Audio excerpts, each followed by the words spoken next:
Okay, recording. Right, great. Um, just Hi everyone. So we would be starting with the session, and I'm very grateful that you could make out time on a weekday for this session. My name is Vaishali Jain, and I am a regional leader at Lenin. And currently, I'm in charge of the Creative Women Leaders Network. Today, from my leadership team, we have Nancy, Shanu over here.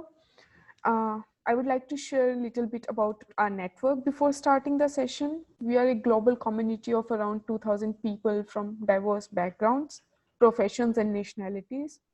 We believe in inspiring and motivating each other to unleash creativity in everyday life. As a part of this network, we drive conversations and conduct this webinar series where we focus on topics such as leadership, wellness, creativity, and productivity.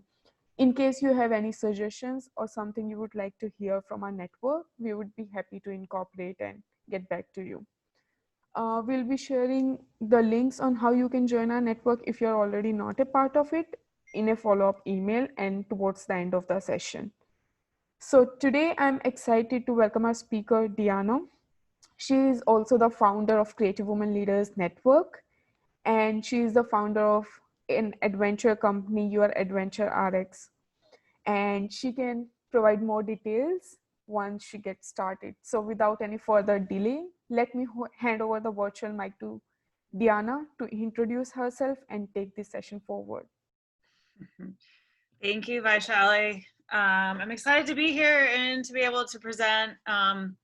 Vaishali and Shanu and Nancy are doing a great job running this program, and I'm super excited to have them with us on the team.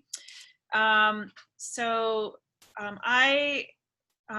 hail out of Bozeman, Montana, and I own a company called Your Adventure RX, and I host transformational experiences for people with and without disabilities.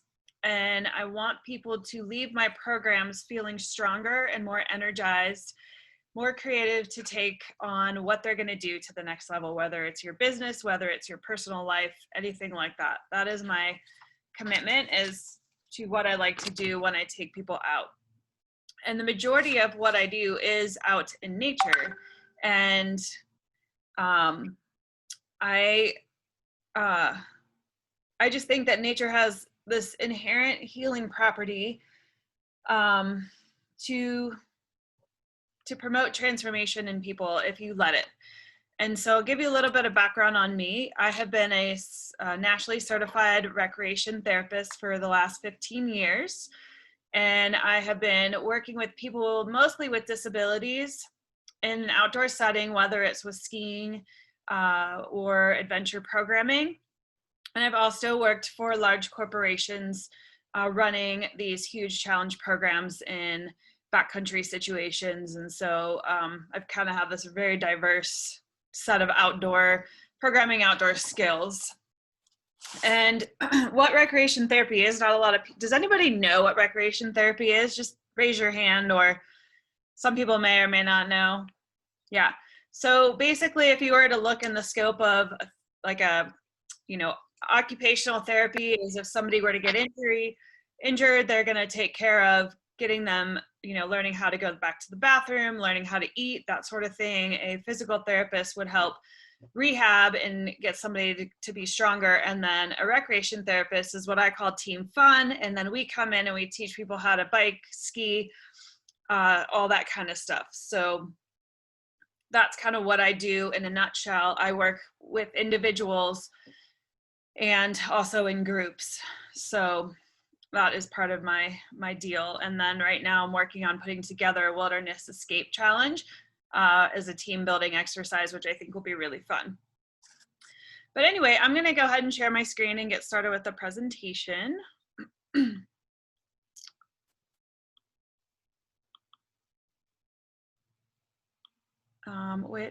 This is always hard for me.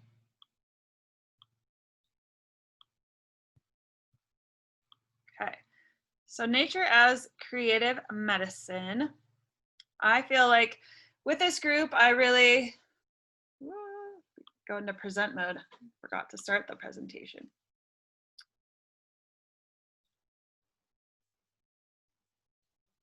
So that's a little bit about me, and then what we're gonna, oh gosh, sorry. So what we're gonna cover today is how nature can help you be more creative and healthy. So I'm gonna play this video. It's about 5 to 7 minutes, but I think it's very valuable in what we're gonna cover today.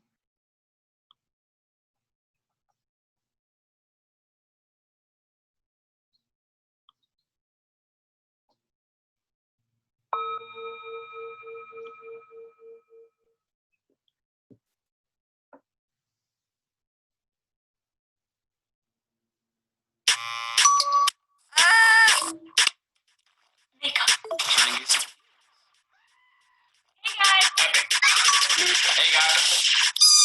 Some people work all the time. They come home, get on their phone, sleep. Or you go to school, go to work, get on your phone, sleep. If you're tired all the time, you're gonna feel like, what type of life is that?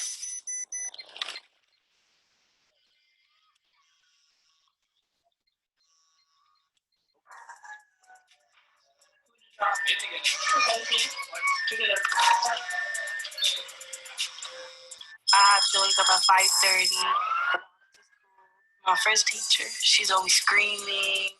So much homework in one night. Barely have any time for me.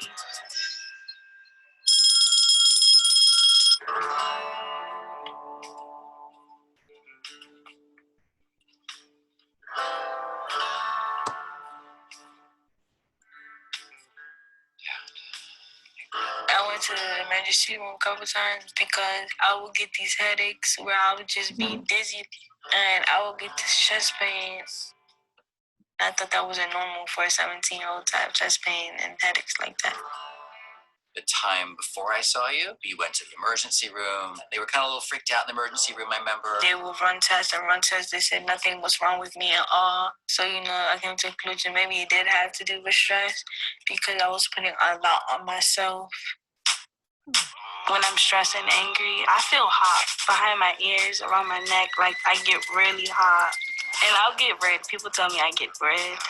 I ball up my fist. I really want to throw something. I want to hit somebody. In many of my patients' lives, there's stresses.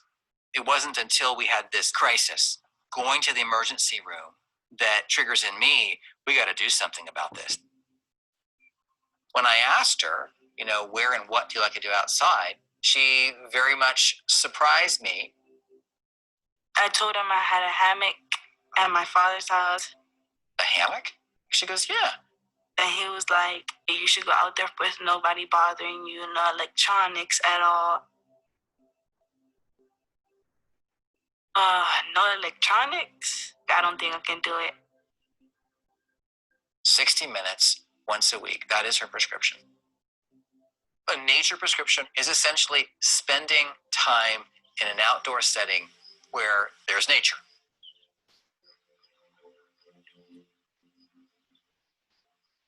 And what is most accessible for people who live in urban areas are parks. There are certain elements of prescription. One element of the prescription is the name of the medication. Then you have to have how many and what frequency, and then how much you're going to give. I've adapted this conventional prescription for medication for nature. Jocelyn's prescription was for her to lie in her hammock and observe the trees every week for 1 hour. At first, I looked like, what am I supposed to do out there? Just sit all day. But, I did take this more seriously because it was a prescription. I started doing it once a week, every Wednesday for an hour when I come home. I tell my family, you guys can't bother me. My doctor said I have to do this. What do you do when you're in the hammock now? I just sit there and observe because he told me that I should get away from my phone and stuff. And not turn it off? Do you turn it off? Yeah, I don't have my phone with me. You don't have your phone with you for 1 hour? Yeah. That's impressive. Okay, I can't do that either, so it's hard.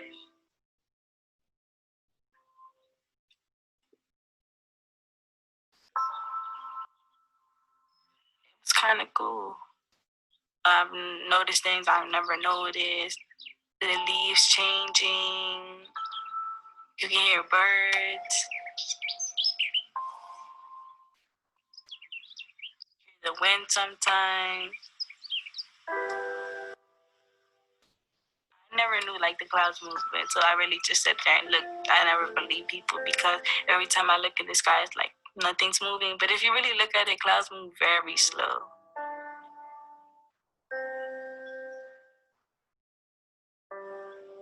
You have to really look at them to see that they move.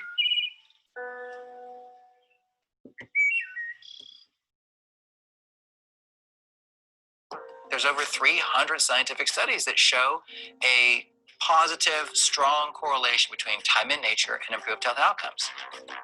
Some of the physiologic changes that have been noted are a decrease in cortisol, which is a stress hormone, and we can actually watch that number drop by virtue of spending more time in nature.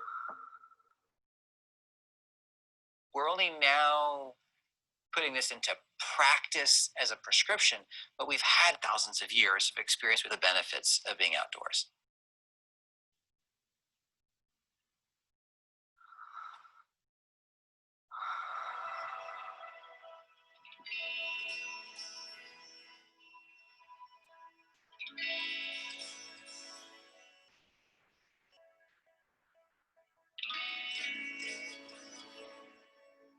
My chest pain, it started going away eventually.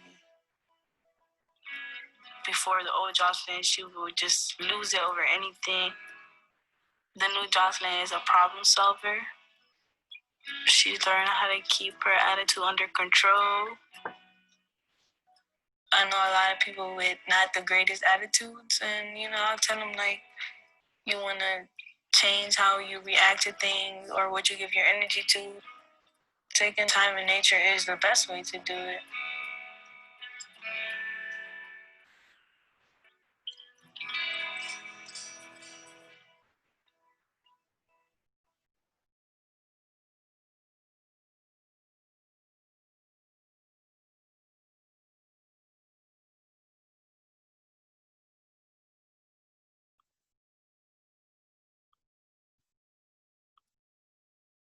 Okay, really don't shut off and leave me.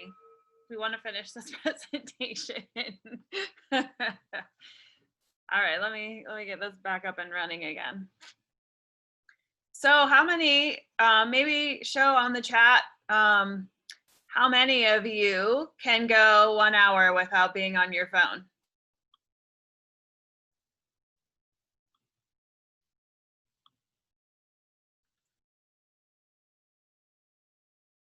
Wow, okay, awesome. So how many of you spend that time in nature? Do you guys spend at least 1 hour in nature?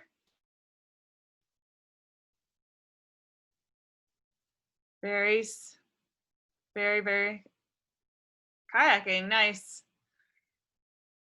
Good. Yeah, dogs help. Dogs help get you out.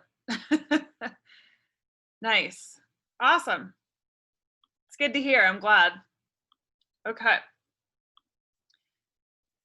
So moving on to the next one. Oops.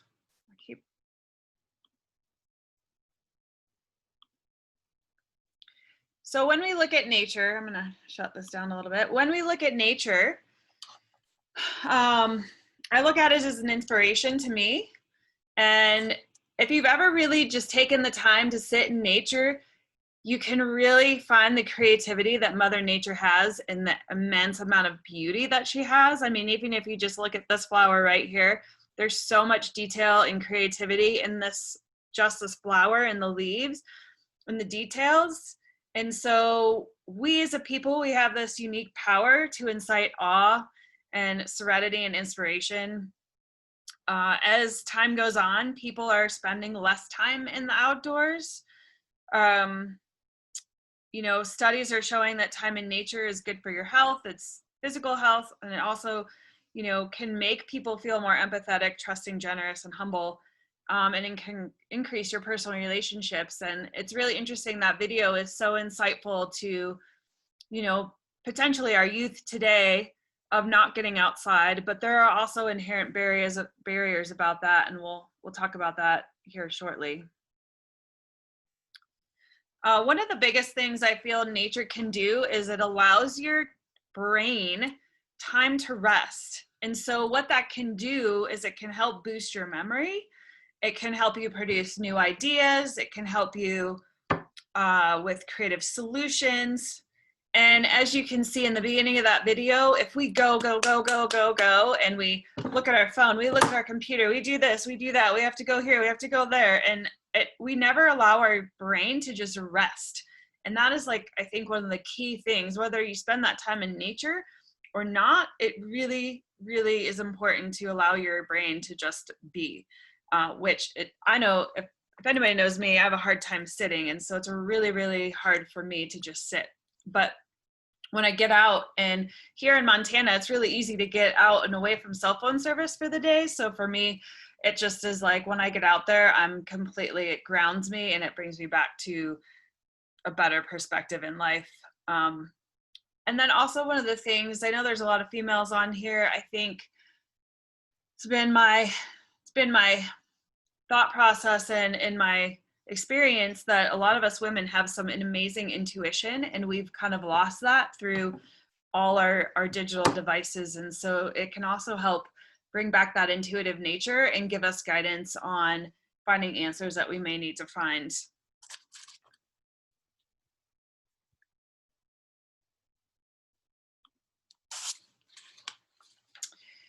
So it can also increase our brain function. Spending time, just 20 minutes a day is all it takes to boost that cognitive functioning.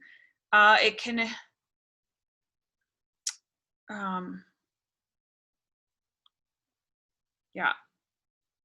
and so it can improve our mental health. It can boost our mood. It can improve overall mental well-being, and it increases our capacity to be creative. And on the National Institute of Health did a study. 29 million American adults suffer from a mood disorder, and that number one mood disorder is stress, and it contributes to anxiety, depression, frustration, and anger. 80% of antidepressants are currently prescribed by primary doctors who diagnose depression in a 20-minute visit, who do not provide any accompanying therapy to help manage this or the side effects of the medication. And I want that to kind of sink in for a minute. 80% of antidepressants are prescribed by primary doctors who will see you in 20 minutes or less. And I just find that horrifying in some respects, because they're really not getting to the root of the problem, and they're not finding that holistic care. Like, why are you depressed? You know, is it because you are, you know, may have, you know, 80 million things going on, and you don't understand how to manage your time or whatever that is? But I just find that really, really scary. And, you know, if you don't manage this, it will lead to other issues, other health issues, and it can become a big problem if you don't take care of it. And I really, really like to promote holistic healthcare, which gets to the roots of the problem. And a lot of times when you alleviate the stressors in your life, or things that, you know, are causing big problems, usually your health problems will go away. So I have a couple interesting cases. I worked with a veteran quite a few years ago who came to us at the program I was working for, and he was a young kid, you know, maybe late 20s, and he just had some serious aggression. We got him out on the water to kayak, and he was paddling so hard that he kept knocking himself over, and he just didn't understand that he just needed to calm himself down. And so finally throughout the day, we got him to like relax, calm, and learn that paddling is very, very gentle and can be very zenful as well. And so we tried to reduce this aggressive behavior, and we worked with him for about a year. And within that year, we had seen him come off all his pain meds, all his self-medicating pain meds, such as drugs and alcohol. And he went on to become a pilot and go back to finish his schooling and go back and be a pilot, which I thought was it was one of probably the biggest turnarounds I've ever seen, just by realizing that he had all these other outlets to do. Interestingly enough, I found out last fall in Jackson Hole, Wyoming, which is extremely, like, if you know where that is, it's a mountain town, Grand Teton National Park. Jackson Hole, the OBGYN there, one of the OBGYNs, prescribed 50% of the women there are on antidepressants or anti-anxiety medications, which I found astounding in the fact that they have an immense access to the outdoors there, and yet half of the women there are on antidepressants. And I found that really, really interesting. Anyway, so the health benefits of being in nature. Obviously, regular physical activity is associated with a host of health benefits, increasing decreased risk for chronic conditions like high blood pressure, heart disease, and mental health gains, and a decreased risk of anxiety, depression. But what the physical benefits of being in nature can be, it can increase your physical health because you're more active and you have a better feeling of being alive. You have decreased blood pressure, decrease in heart disease, a decrease in anxiety, depression, and stress levels. This is an interesting fact I thought was USA Today stated that 90% or more of people's time is spent indoors. So less than 1.6 hours or less a day, people are spending outside. And so I wanted to talk about the barriers, and I'm gonna come off of this screen for a second. And I wanted to just chat about the barriers of what you guys think are to going outside. I would love to hear your barriers. So if you don't mind unmuting yourself and just kind of chatting out, I would love to hear what barriers you might have to getting outside. I think since COVID, I'm not sure if I'm coming up.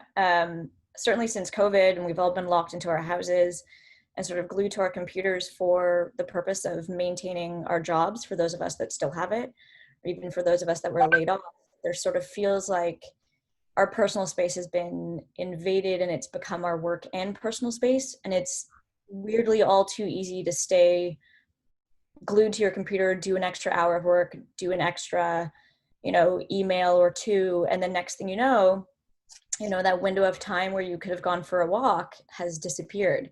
So even though we have more access to go outside, perhaps more than we ever did if we were locked into an office, I find it sometimes harder to force myself to leave my home because I'm already in my home. I'm already in sort of half of a comfort zone, right? Yeah, there. Yeah. What else do you guys have? What other barriers? Rainy weather. Rainy weather. I actually, if I know that I can go home and be dry and take a shower, I actually like going out in the rain. Not maybe like downpour, but when it's like gently drizzling, I feel like the world is really quiet. For me, it isn't so much that it's a barrier, but some limitations. Following up with the earlier mention of COVID and kind of how we've been stuck together, it's not a barrier to get outside necessarily, because you can, if you live in an area that has a little bit of trees and stuff, you can go walking. But it's definitely been a limitation if your level of activity that you desire usually is like a group function. So like, if you normally go camping or you have friends or something like that, and that's what you want, it's definitely a limitation right now because you kind of have to think about your contact with other people and kind of trying to distance, but also get to the places that everyone else wants to be. So that's definitely kind of reduced the amount of outdoor activity just because you're trying to avoid other people that also want to be out in the woods and stuff like that. Yeah.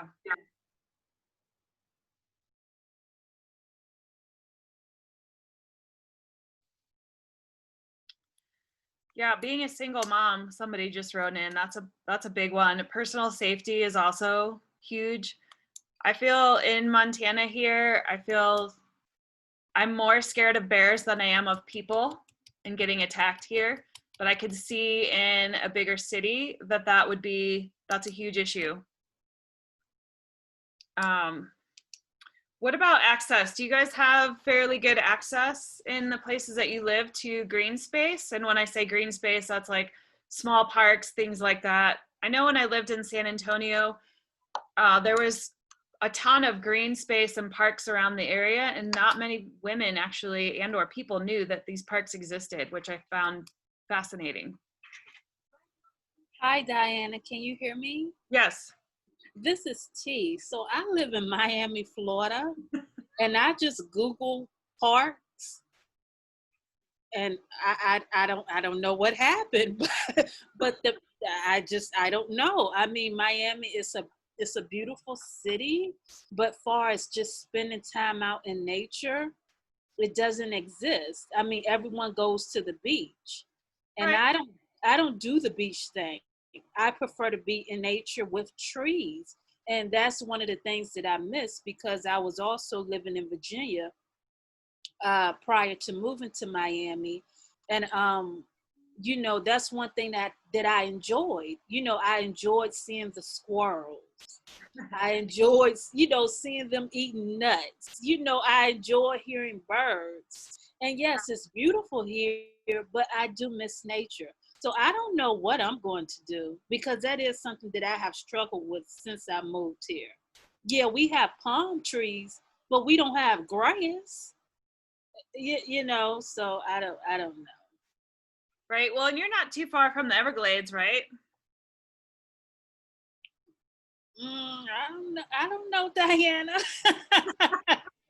You should Google Everglades. I think you're probably only like 1 to 2 hours away from Miami, but Miami does have some pretty beaches. I'd be curious to know if there were some green spaces down there that don't involve the beach.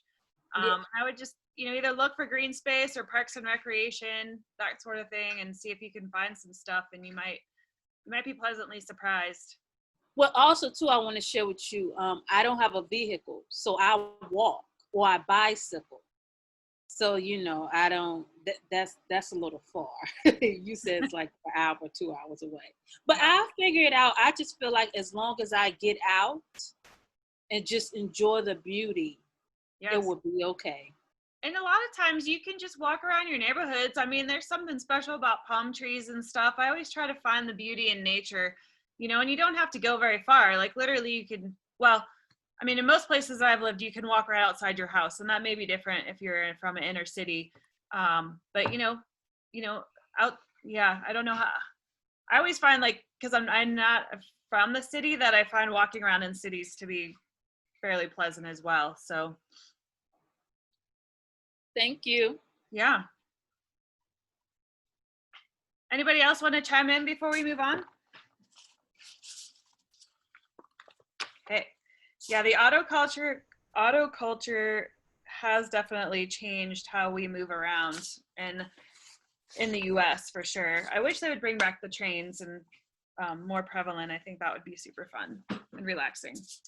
So I just I did want to chime in if that's okay. Sure, yeah, go ahead. Yeah, my only question is, are there different like studies that maybe show different health effects or health benefits rather to being by the ocean versus being in the forest? I mean, we hear about forest bathing, and then we hear about, like, is there sort of a measurable difference between like cortisol, things like that, between the two types of nature? Just curious. That's a very good question. I honestly have no idea. I think they just dub nature as nature, and whether you're by an ocean or green space, it would be a very good study to do, though, for sure.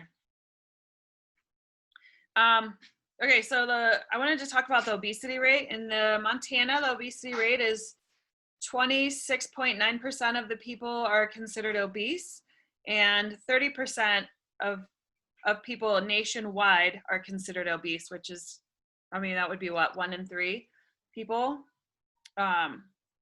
which I find pretty fascinating. And then also, as far as a health thing, the Montana suicide rate, we have the highest suicide rate in Montana, and 30% of those people are veterans, and the second is youth, which I find really horrifying as well. But suicide rate is 10th, is the rated 10th in is the leading cause of death in the US. I'm gonna go ahead and share my screen again.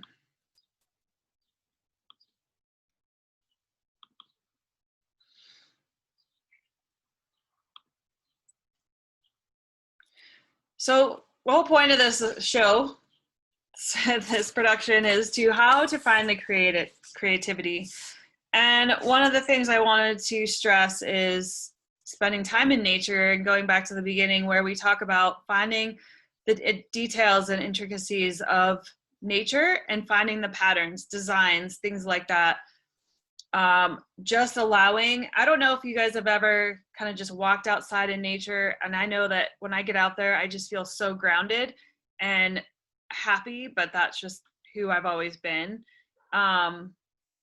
You know, it doesn't cost any money typically if you can find parks and recs places, trails, wherever. We're pretty blessed here in Montana. We can social distance and find nature because there's wide open spaces out here and it's all public lands. And they haven't shut it down, thankfully. So due to COVID. But I'd be curious as to how you guys think, I'm gonna shut this down again. How you guys, oh God, did I lose? Oh no, here, sorry. Where do you guys, how do you think you could find creativity in nature?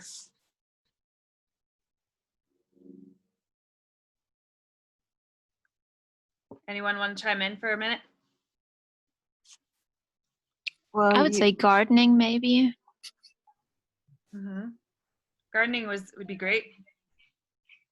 Yeah, I look at, things like, well, why did this plant grow here, and try to figure out, like, did the ants carry the seeds into this crack, how did this happen? And I just kind of looking at the patterns. And then I was out there, I'm in the Pacific Northwest, so I had this hardy cyclamen, right? I had this little flower that bloomed and bloomed, and it was really surprising.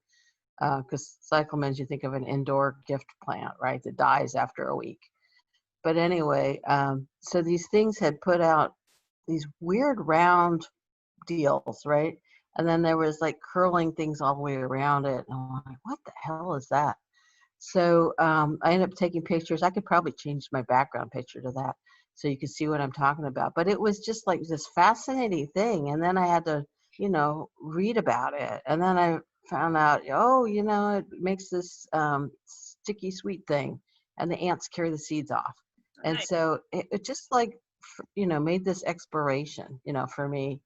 And then I've given, these weird looking seed pods to different people. I have some on my counter, and it's just like this cool thing in my front yard that, I planted this thing like 8 years ago, and it's, flowered maybe after 5 years. So it's kind of a long haul type of plant. Yeah, I like your background. Did you make that? Oh no, this is from an open garden in Portland, and the guy does pebble work. Yeah, it's a pretty Wow, well-known guy. it's beautiful. I don't know if you guys have heard of Elizabeth Gilbert. She wrote Eat, Pray, Love, that sort of thing. And I took a class with her online that was on how to find creativity and how to like bring back that creative medicine or creative juices.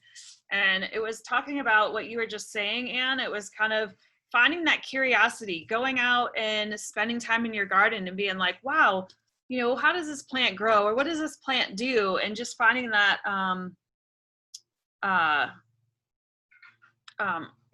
finding your curiosity and wanting to learn more. And then how that kind of just, she ended up writing a book about gardening or something like that, because she just went out in her garden, was like, I need a mental break. And that's how she ended up kind of alleviating that block. Does anybody else want to chime in on how they would find creativity in nature? For me, at least, I think what I experience is a lot of thoughts coming from the silence of being in nature. I feel like in a daily basis, we're just getting so much information um, from people that we talk to, from social media, from every smart device that we own. And it's often stressful, and we are just thinking about things that we see or hear or read. And I think that when I am in nature, it's like everything calms down, and all of those thoughts that I hadn't had the space to have come to me in that moment. And so even if I'm stressed, I start thinking, okay, like if I look at these trees, if I look at this river, like everything in the world is fine, you know? There, like there's still life. So I feel like a feeling of calm. And then after that, a lot of thoughts start to come to me. And I really find that it's a very creative space, because maybe things that I have been thinking about don't have the opportunity to come to me when I have all of these noise around me. But then when I'm in nature, all of those thoughts have the space and have the opportunity to come to my mind, and I am aware of them and I can acknowledge them. And then even just like hearing the birds chirping or the wind or looking at all of the things in like the different plants and colors, I find that really inspiring in different ways, but mainly in how they affect my thoughts and my emotions. Yes, very much. Thank you for that, Valeria. That is very well said. I don't know if you guys have noticed that, but when you allow your brain to rest, it allows to kind of solve problems in your head. All right, we're gonna move on. We're gonna talk a little bit about color psychology, and I'm gonna share my screen again.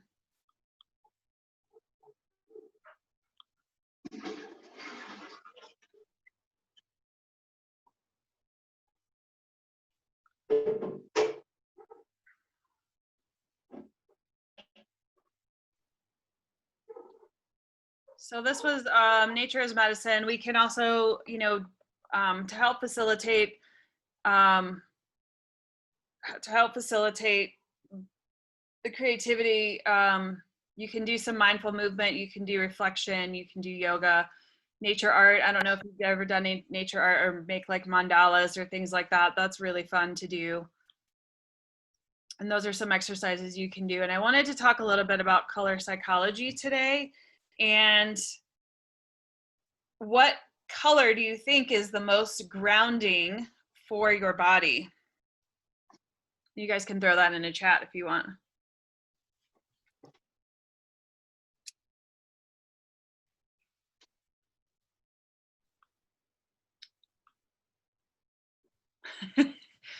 Green, yes, yes, yes, for sure. Let me go back to present here. Yeah, so green is very grounding. Most of like the earth, what we call the earth tones are orange, green, brown. Those are a lot of colors you'll find in nature. And I wanted to talk about the color red. Like if you're surrounding yourself by red, it means high energy, fire, excitement, strength, love, and energy. Orange has a significance for the sun, confidence, success, bravery, social ability, passion, and warmth. Yellow, it will creates creativity, happiness, warmth, cheer, communication. The green represents wealth, money, stability, prosperity, nature, healing, freshness, quality, and it can also represent fertility. The blue represents the sky, sea, lakes, trust, peace, loyalty, competence, relaxing meditation. Pink can promote compassion, sincerity, sophistication, sweet, romance, kindness. Purple is a sign of royalty, luxury, spirituality, ambition, and mystery. And then brown is dependable, rugged, trustworthy, simple strength, reliability. Black means formality, dramatic, sophistication, security, evil, bold, and elegance. And then white is the representative of clean, simple, innocence, honest, perfection.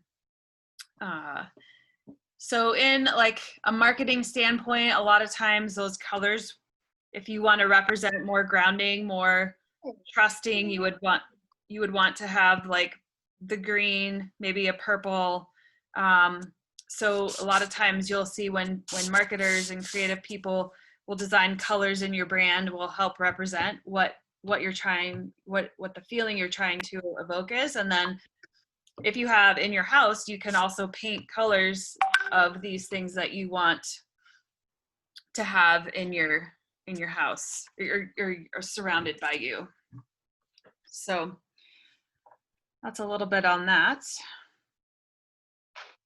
I'm gonna play one more video. This is a very short video. It's a little bit of a spoof on the nature as a prescription. And then we'll finish up here.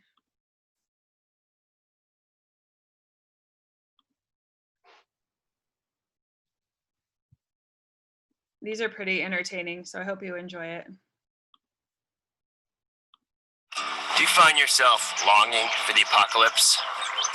I did. I was looking for a reason to live. Hi. Are you feeling tired, irritable, stressed out? Well, you might consider nature. From the people that brought you Getting Outside comes prescription strength Nature, a non-harmful medication shown to relieve the crippling symptoms of modern life. Nature's recommended for humans of all ages, and it's great for pets too. Nature can reduce cynicism, meaninglessness, anal retentiveness, and murderous rage. In clinical studies, Nature is proven to decrease work-induced catatonia. Caution. Nature may cause you to slow down, quit your job, or seriously consider what the you're doing with your life. If you are overly cynical, jaded, or emotionally numb, you may need to increase your dose of Nature. Do you have trouble being even mildly uncomfortable? Nature may not be right for you. Side effects may include spontaneous euphoria, taking yourself less seriously, and being in a good mood for no apparent reason. So ask your doctor if nature is right for you.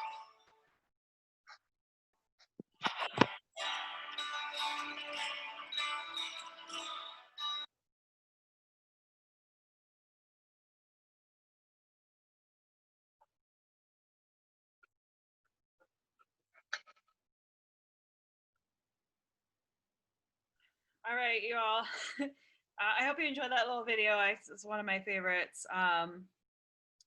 So multiple studies are supplementing mental health treatment with prescriptions of time spent outdoors to help mitigate their symptoms. And it's not rocket science, you guys. Millennials, I think, are struggling the most with the mental health issues more than generations before due to more screen time and less face-to-face engagement. Montana has 38 million acres of public lands, and USA as a whole has 640 acres of land, which is 28% of all land in the USA. So I'm going to suggest to you all to get outside and be creative in what you do.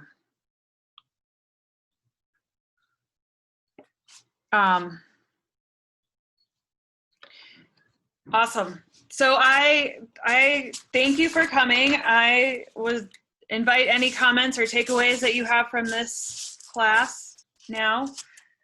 If you enjoyed it, some thoughts that you have now based upon this.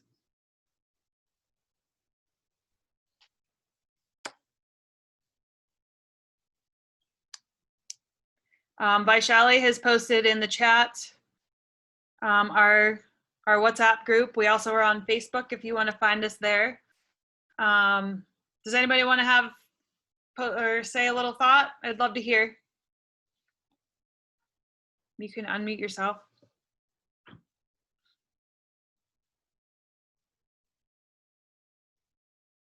Anyone? Awesome.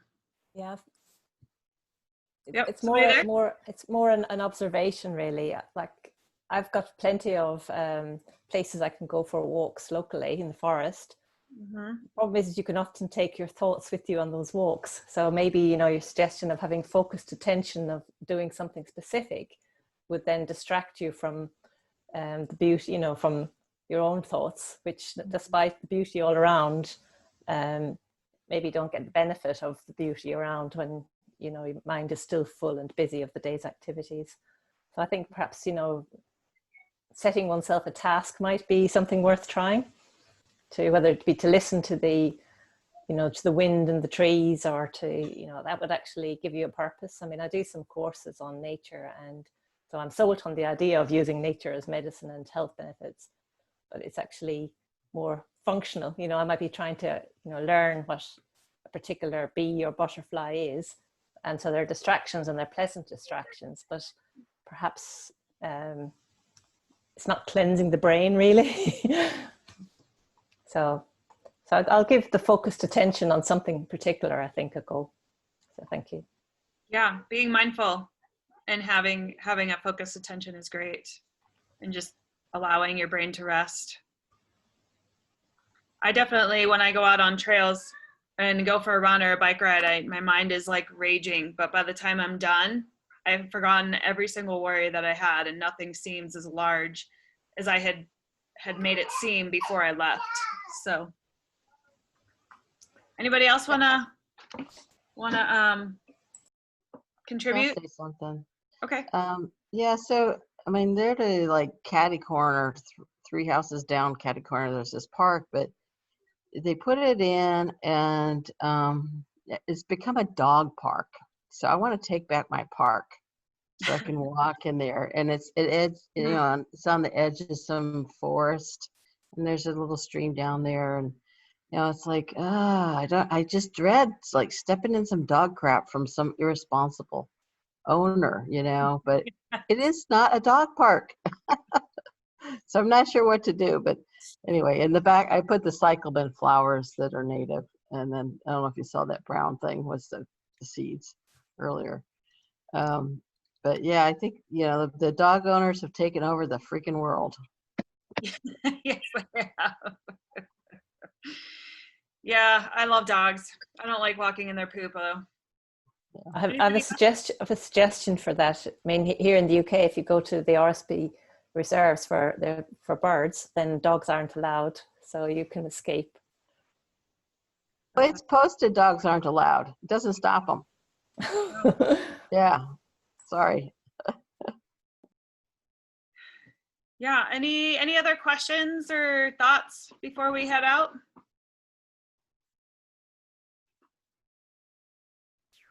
I just have like one more question. Is there, because I mean, I can assume that everybody has sort of like their own way to experience nature. But I'm wondering if there are any techniques or additional tools that we may be, that we can use to make the most out of the experience, like whether it's breathing or any other activity that we can sort of make use of and sometimes make us more mindful of what we are experiencing.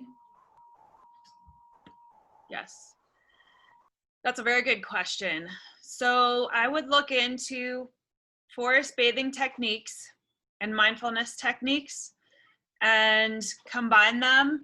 What forest therapy does is basically you go out into nature and you sit somewhere safe, obviously, and what forest bathing, like the techniques are, is that you allow the forest, so it basically, you allow they call them invitations. You allow the invitations to come into your world, and just by kind of noticing the simple things, listening to the sounds, like you were saying, being mindful of your breath. So maybe counting to 10 or 15 and just taking deep inhalations and exhalations, noticing the plants, the plant leaves, the flowers, the trees, the tree bark, the leaves on the trees. Just to really become curious, kind of like what Elizabeth Gilbert was saying, is just become curious. And sometimes I'll just sit in my yard in a chair and I'll just look around me, and then I'll start to just notice different patterns, different leaf structures on the trees. And then even in the grass, I'll even try and find some things, I'm like, oh, there's a little worm. Just noticing things that you don't normally take the time to notice. And so, yeah, I would say there's a forest bathing or forest therapy website. There's, I have a couple books.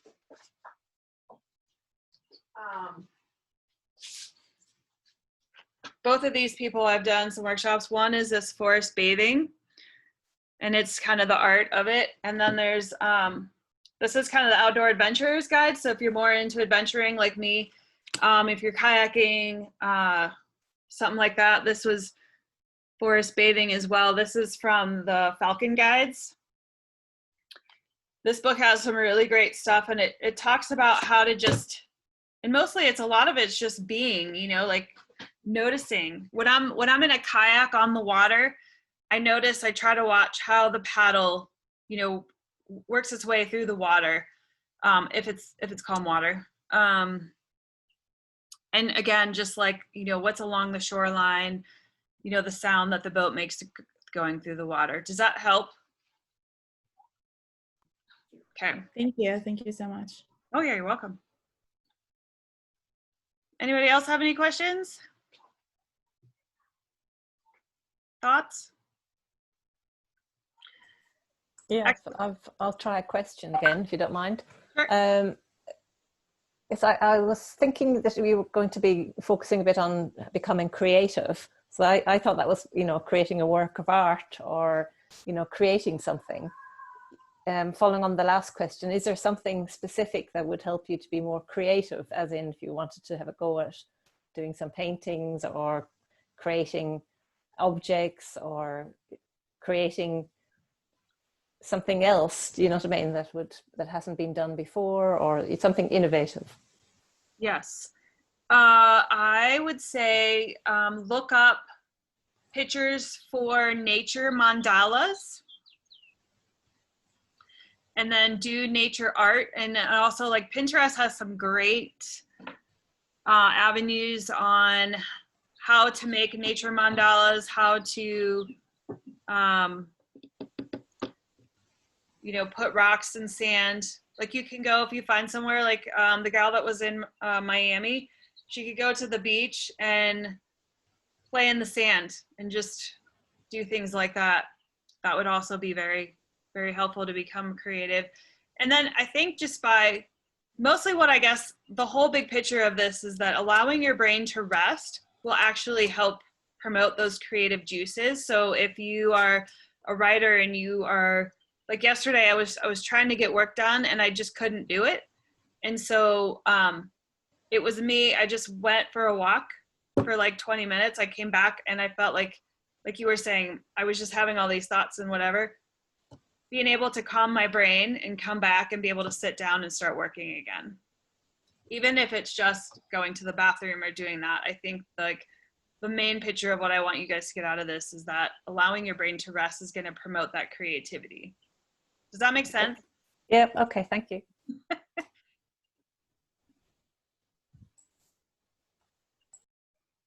Anybody else?